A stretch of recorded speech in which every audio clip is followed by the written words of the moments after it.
Hello, my name is Doug Wilson with the City of Cedar Rapids. I'm the Paving for Progress Program Manager, and we're going to talk to you today about an upcoming project on 15th Avenue Southwest between 4th Street and C Street.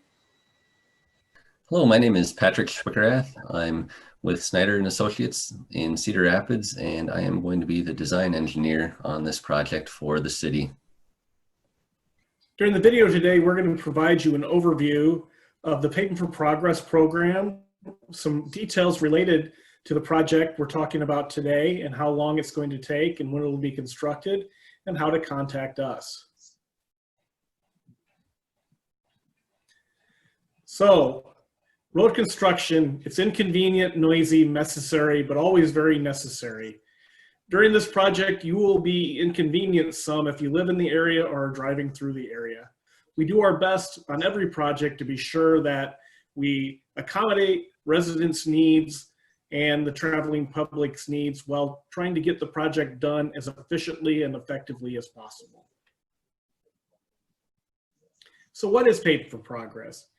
Paving for Progress is a strategic data-driven plan where we get the condition of every street in the city every 2 years. We evaluate that data and put together a plan based on that information.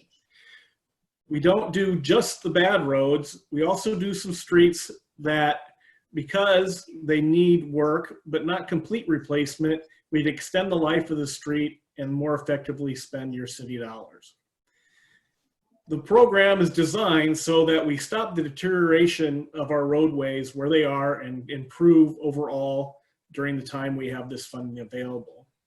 And the local option sales tax is a very good funding source for us here at the city. Our community is lucky that we have this. It's unusual here in the state of Iowa to have local option sales tax for repairing our roads. But a good thing about it is it's not all on the property owners of Cedar Rapids to pay for replacing and fixing our roads. By utilizing the local option sales tax, we have the opportunity to have people help pay for our streets who don't live in Cedar Rapids but come into Cedar Rapids to shop and use our streets. So it's a more equitable way to pay for our improvements. Just to give you an idea of the impact of Paving for Progress over the years, before we had Paving for Progress, we invested about $5.5 million annually in our streets with city funds. Now we invest $18.5 million annually, and in the past 7 years, we've had $116 million that we've invested in the streets versus the previous 10 years where we invested about $55 million in city funds. So we've been able to make great progress on our streets and hope to continue this into the future. Another good thing about the Paving for Progress program is we get a pay-as-you-go now. We get that sales tax revenue that comes in, we can pay our bills with that, versus what we had in place before, which was selling bonds, which bonds and close are just like a loan and they incur interest. So we avoid that interest payment by having the pay-as-you-go method. And we're also able to make more permanent repairs because of the level of funding that we have now, whereas in the past, we would have to do a lot more maintenance and work on streets just to get them by a little bit longer. So far, during the 7 years of the program, we've improved over 65 miles of streets, done over 200 projects. As I said, $116 million invested. And prior to Paving for Progress, most of the money was spent on our most heavily used roads because we had limited funding. So now we are focusing quite a number of projects in our residential areas that had deteriorated significantly. So 66% of the projects so far are in our residential areas.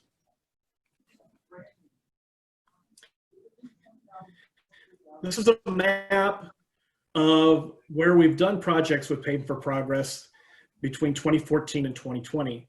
The green dots show where we've completed a project and the orange show where we are doing projects this year and next. As you can see, we've worked throughout the city trying to do our best to improve the overall roadway condition here in Cedar Rapids. So where are we right now in the life of a project? Right now, we're between the concept and refinement of plan. We come to you now to talk about the project so we can get feedback on things that you're concerned about, improvements that you would like to see, and answer your questions. We will not go on with the plans until we try to incorporate as many of your concerns or address as many of your concerns as possible. And with that, we'll pass it on. Great. Well, thank you, Doug. Appreciate the introduction. Going to be giving the project overview for the 15th Avenue Southwest from 4th Street to C Street rehabilitation that will be going on over the next couple of years here.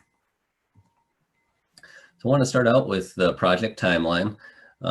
We're here today to give you an update on what the project is and what it will be going forward. And then after we get that information back, we'll continue to work on the design throughout the winter and into the spring of 2021. Kind of concurrently with that, the city will be working on some easement and right-of-way acquisitions that will be needed for the project. And we'll touch on that a little bit more as we get further into the presentation.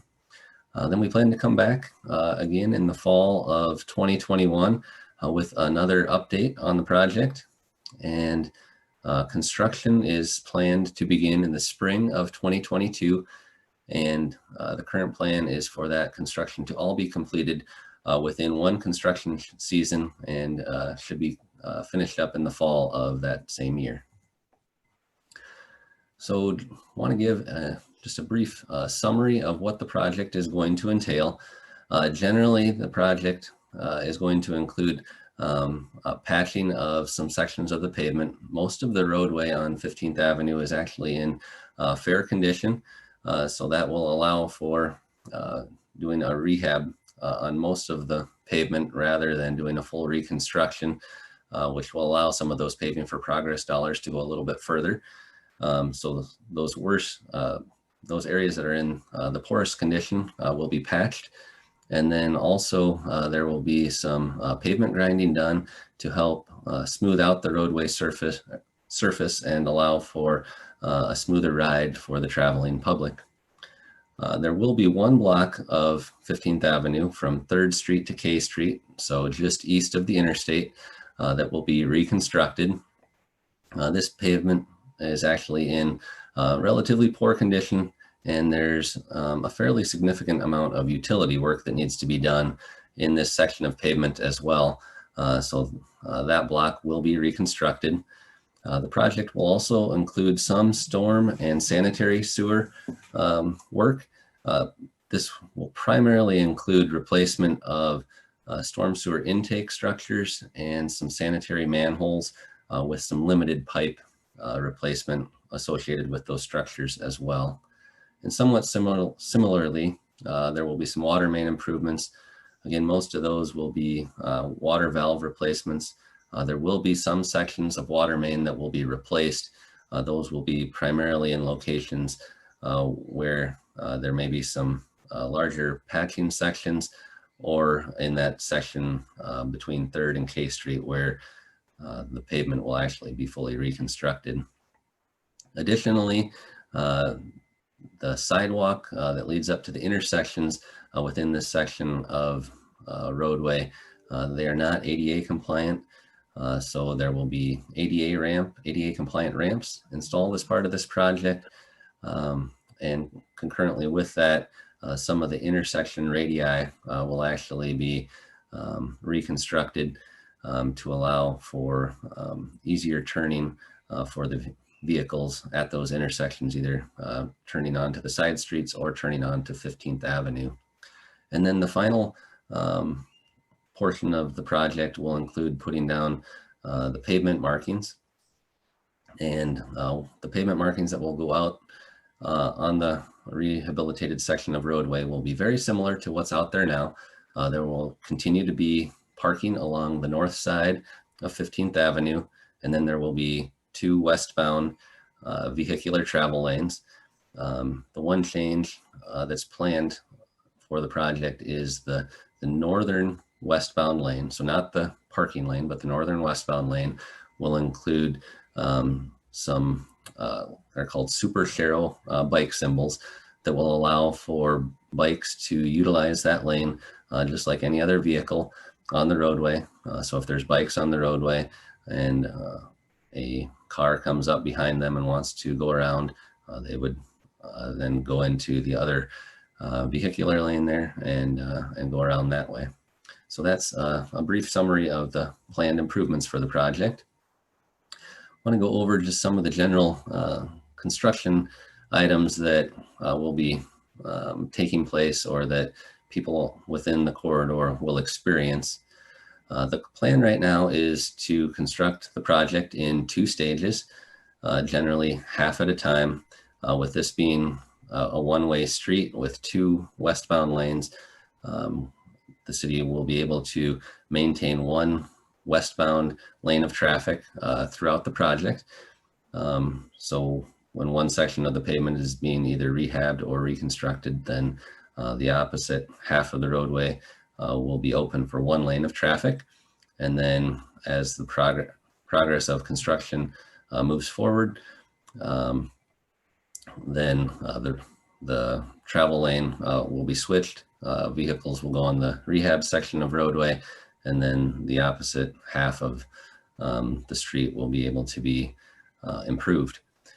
There will be some driveway access limitations during the project.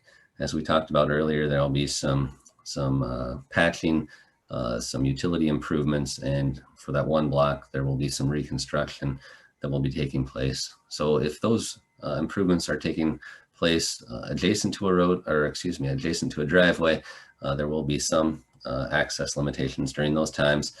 And the plan would be for side streets to be able to be utilized and residents to get to their homes or properties or to businesses via those side streets.